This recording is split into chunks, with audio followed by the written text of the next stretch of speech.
চ্যানেলটির একমাত্র উদ্দেশ্যই হচ্ছে আপনাদের ভবিষ্যৎ পরিকল্পনাকে সুরক্ষিত করা। নমস্কার, আরও একটি নতুন ভিডিও আপনাদের স্বাগত জানাই। আমি শ্রী বিশ্বজিৎ। আজ যে বিষয়টি নিয়ে আলোচনা করব সেটি হচ্ছে seventh house and your business. অর্থাৎ যদি আপনাকে ব্যবসা করেই অর্থ উপার্জন করতে হয়, সেক্ষেত্রে আপনি কিসের ব্যবসা করবেন এবং কোন সময়ে ব্যবসা শুরু করবেন। এই ভিডিওটি আপনি যদি কমপ্লিটলি দেখেন এই বিষয়টি বুঝতে পারবেন। বর্তমান সময়ে অর্থ উপার্জন করা এটা খুব কঠিন নয়, আবার খুব সহজও নয়। অর্থ উপার্জনের দুটি মাধ্যম, এক আপনাকে চাকরি করতে হবে অথবা আপনাকে ব্যবসা করতে হবে। বর্তমান যা পরিস্থিতি তৈরি হয়ে রয়েছে তাতে কিন্তু চাকরি পাওয়া খুব মুশকিল। অপেক্ষাকৃত ব্যবসা করা অনেকটা সহজ রয়েছে, কিন্তু প্রচুর মানুষ ব্যবসা করে সফলতা লাভ করতে পারছে না, বা ব্যবসা করার যে মূল উদ্দেশ্য অর্থ উপার্জন সেটি করতে পারছে না। তার কারণ হচ্ছে সঠিক ব্যবসা, অর্থাৎ কিসের ব্যবসা করলে লাভবান হতে পারে এই জায়গায় কোনো ভুল ডিসিশন হয়ে যাচ্ছে, অথবা কোন সময়ে ব্যবসা শুরু করতে হবে এই জায়গায় ভুল হয়ে যাচ্ছে। আর এই দুটি জায়গা যদি আপনি ঠিকঠাক বুঝতে পারেন, সেক্ষেত্রে যতই কম্পিটিশন হোক না কেন আপনি ব্যবসা করে প্রচুর অর্থ উপার্জন করবেন, এতে কিন্তু কোনো ডাউট নেই।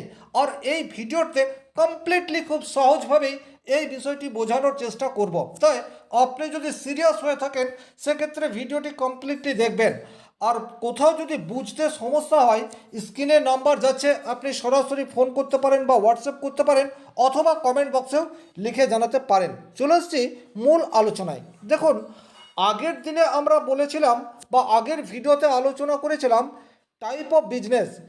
টাইপ অফ বিজনেস বলতে আপনি প্রোডাক্টিভ বিজনেস করবেন না এক্সচেঞ্জ বিজনেস করবেন না সার্ভিসমূলক বিজনেস করবেন, সেটা আপনাকে তৃতীয় ভাব থেকে দেখতে হবে।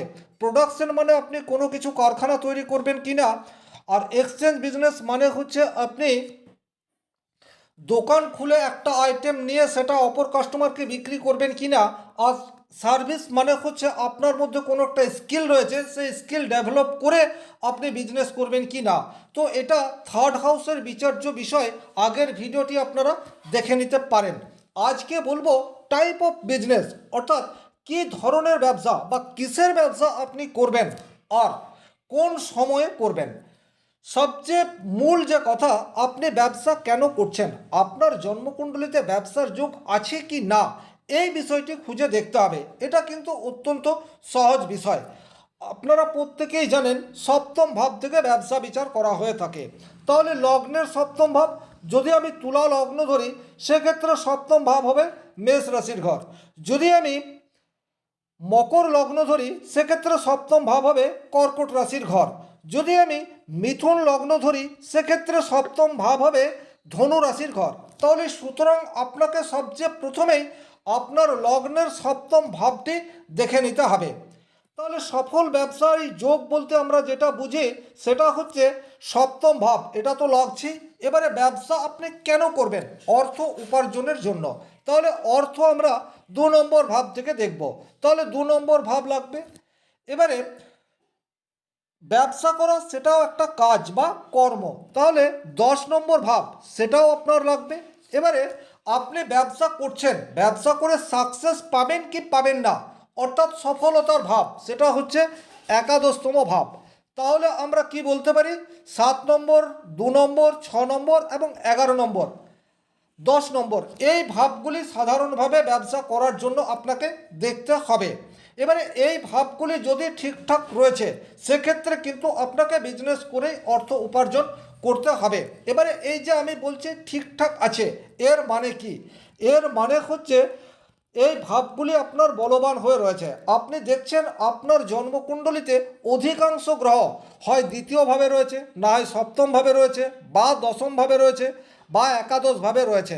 সেক্ষেত্রে কিন্তু আপনি বুঝতে পারছেন যে আপনার ব্যবসা করতেই হবে, ব্যবসা করেই আপনাকে অর্থ উপার্জন করতে হবে। মোটামুটি বিষয়টা হচ্ছে এইরূপ। এর বাইরে আরও অনেক বিষয় আছে যেগুলি একজন প্রফেশনাল অ্যাস্ট্রোলজারই ভালো বুঝতে পারবে বা ব্যাখ্যা করতে পারবে। আপনাদের এতটা বোঝার প্রয়োজন নেই। আপনি শুধু দেখুন আপনার জন্মকুণ্ডলিতে 2 নম্বর, 7 নম্বর, 10 নম্বর, 11 নম্বর, এই ঘরগুলিতে কতগুলি গ্রহ রয়েছে। এর বাইরে আপনি আরও দুটো ঘরকে দেখবেন। কোন কোন ঘর? 3 নম্বর ঘর এবং লগ্ন। 3 নম্বর ঘর এবং লগ্নকে কেন দেখবেন? লগ্ন মানে হচ্ছে আপনি। ব্যবসা কে করবে? আপনি করবেন। অর্থ উপার্জন কে করবে? আপনি করবেন। কর্ম কে করবে? আপনি করবেন। সুতরাং লগ্নকে আপনাকে দেখে নিতে হবে।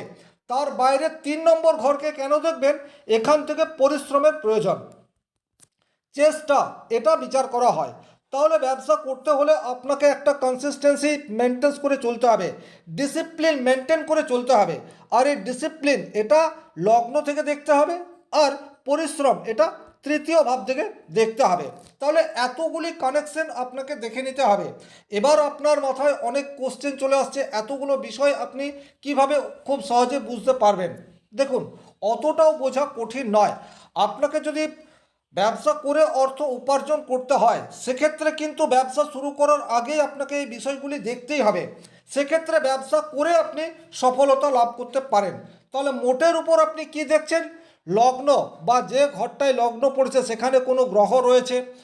তৃতীয়, সপ্তম, দশম, দ্বিতীয় এই ঘরগুলিতে অধিকাংশ গ্রহ অবস্থান করে রয়েছে। তার মানে হচ্ছে মোটামুটি ব্যবসা আপনি করতে পারেন, যদিও স্থির সিদ্ধান্তে আসার আগে প্রফেশনাল অ্যাস্ট্রোলজারকে একবার দেখিয়ে নেবেন। এবারে টাইপ অফ বিজনেস, এটা কিন্তু খুব ইম্পর্টেন্ট। কিসের ব্যবসা করবেন? এই কিসের ব্যবসা করবেন এটা বলবে আপনার একদম 7 নম্বর ঘর, অর্থাৎ 7th হাউস। খুব ভালোভাবে বিষয়টি দেখে নিন। আপনার লগ্ন যাই হোক না কেন, যদি আমি এখানে তুলা লগ্ন ধরি, তাহলে সপ্তম ভাব হচ্ছে মেষ রাশির ঘর। খুব পরিষ্কারভাবে আপনি মেষ রাশির ঘরে কোন গ্রহ অবস্থান করে রয়েছে এটিকে দেখে নিন। তাহলে প্রথমত মেষ রাশির ঘরে আপনি দেখছেন যে এখানে শুক্র অবস্থান করে রয়েছে। তাহলে শুক্র ফ্যাশন বা সাজ পোশাক, অলংকার, নতুন গাড়ি, ডেকোরেশন এই সমস্ত ব্যবসার সাথে যুক্ত। সুতরাং আপনার কিন্তু এই সমস্ত বিষয়ের উপর ব্যবসা করার প্রয়োজনীয়তা থাকছে। দ্বিতীয়ত, যদি দেখেন এখানে বৃহস্পতি রয়েছে, বৃহস্পতি কিন্তু জীবকারক গ্রহ। সেক্ষেত্রে কিন্তু আপনি গৃহ গ্রোসারি শপ এর ব্যবসা করতে পারেন, ফুড আইটেমের ব্যবসা সেটা আপনি করতে পারেন, মেডিসিনের ব্যবসা সেটা আপনি করতে পারেন। অর্থাৎ আপনাকে দেখতে হবে সপ্তম ভাবে কোন গ্রহ অবস্থান করে রয়েছে, সেই গ্রহের যে ব্যবসা বা সেই গ্রহ যে বিষয়গুলিকে রিপ্রেজেন্ট করে সেই বিষয়ের বিজনেস আপনাকে স্টার্ট করতে হবে। কিন্তু অনেকের বাচ্চাতে দেখা যেতে পারে সপ্তমভাবে কোনো গ্রহ নেই। সেক্ষেত্রে কি করবেন? সেক্ষেত্রে আপনি দেখবেন সপ্তম প্রতি গ্রহ কোনভাবে রয়েছে। এখানে যদি আমি তুলা লগ্ন ধরি, তাহলে সপ্তম প্রতি গ্রহ হচ্ছে মঙ্গল। এই মঙ্গল যদি ধরুন আপনার তৃতীয়ভাবে রয়েছে বা একাদশভাবে রয়েছে, সেক্ষেত্রে কিন্তু মঙ্গল যে বিষয়গুলিকে রিপ্রেজেন্ট করে আপনাকে কিন্তু সেই বিষয়ের বিজনেস করতে হবে। যেমন সার্জিক্যাল ইনস্ট্রুমেন্টের ব্যবসা আপনি করতে পারেন, যন্ত্রাংশ বা পার্টস এই জাতীয় ব্যবসা আপনি করতে পারেন, অথবা যে কোনো ফ্যাক্টরিতে যে সমস্ত কার্য হয় সেই কার্যের জন্য যে সমস্ত ইনস্ট্রুমেন্টের প্রয়োজন সেই সব কিছুর ব্যবসা আপনি করতে পারেন। কৃষি পণ্যের ব্যবসা আপনি করতে পারেন। এইভাবে কিন্তু আপনাকে একটি গ্রহ দেখে সেই গ্রহের বিজনেস করতে হবে। 3 নম্বর কন্ডিশন কি হতে পারে? আপনার মঙ্গল কিন্তু খুব দুর্বল অবস্থাতে রয়েছে। আপনার অন্যান্য ভাবগুলি, অর্থাৎ বিজনেসের জন্য যে ভাবগুলি দেখা দরকার সেই ভাবগুলি শক্তিশালী, কিন্তু 7 নম্বর ঘরে কোনো গ্রহ নেই এবং সপ্তম পতি সেও দুর্বল। তখন আপনি দেখবেন সপ্তমভাবে কোন গ্রহের দৃষ্টি রয়েছে এবং যে গ্রহটি সবচেয়ে বলবান, আর সেই গ্রহটির ব্যবসা আপনাকে করতে হবে যদি সে দ্বিতীয় ভাবের সাথে সম্পর্ক তৈরি করে দেয়। বিষয়টি কিন্তু অত্যন্ত সহজ আছে, শুধু আপনার মনোসংযোগ প্রয়োজন। তাই বিজনেস শুরু করার আগে সপ্তমভাবে অবস্থিত গ্রহ, সপ্তমভাবে দৃষ্ট গ্রহ এবং সপ্তম ভাবপতি গ্রহ এই বিষয়টিকে যদি আপনি বুঝে নিতে পারেন, সেক্ষেত্রে কিসের ব্যবসা করবেন এটা আপনি নিজে নিজেই বুঝতে পারবেন। এবারে কোশ্চেন, কোন সময়ে বিজনেস করবেন? টাইমিং অফ বিজনেস এটা কিন্তু খুব গুরুত্বপূর্ণ। এই টাইমিং অফ বিজনেস এটিকে ঠিকঠাক করার জন্য আপনাকে দেখে নিতে হবে দশার উপর। সপ্তমভাবে যে গ্রহ অবস্থান করে রয়েছে সেই গ্রহের দশা বা অন্তর্দশায় আপনি ব্যবসা শুরু করতে পারেন। সপ্তম ভাবপতি গ্রহের দশা বা অন্তর্দশায় আপনি ব্যবসা শুরু করতে পারেন, অথবা সপ্তমভাবে দৃষ্ট গ্রহের দশা বা অন্তর্দশায় আপনি ব্যবসা করতে পারেন। সেক্ষেত্রে কিন্তু আপনি যদি এই বিষয়গুলিকে ঠিকঠাক বুঝে ব্যবসা শুরু করেন, 100% ব্যবসা করে আপনি প্রচুর অর্থ উপার্জন করতে পারবেন, এতে কিন্তু কোনো ডাউট নেই। যদি ভিডিওটি বুঝতে কোথাও সমস্যা থাকে আপনি কমেন্ট বক্সে লিখে জানাতে পারেন। আজকের ভিডিও এ পর্যন্তই। ভিডিওটি ভালো লাগলে লাইক করবেন, কোথাও কোনো প্রশ্ন বা সংশয় থাকলে কমেন্ট বক্সে লিখে জানাবেন, আর চ্যানেলে নতুন হয়ে থাকলে সাবস্ক্রাইব করে পাশে থাকা অল নোটিফিকেশন বেল আইকনটি প্রেস করে দিন। আজকের মতো বিদায় নিচ্ছি, ভালো থাকুন, সুস্থ থাকুন, ধন্যবাদ।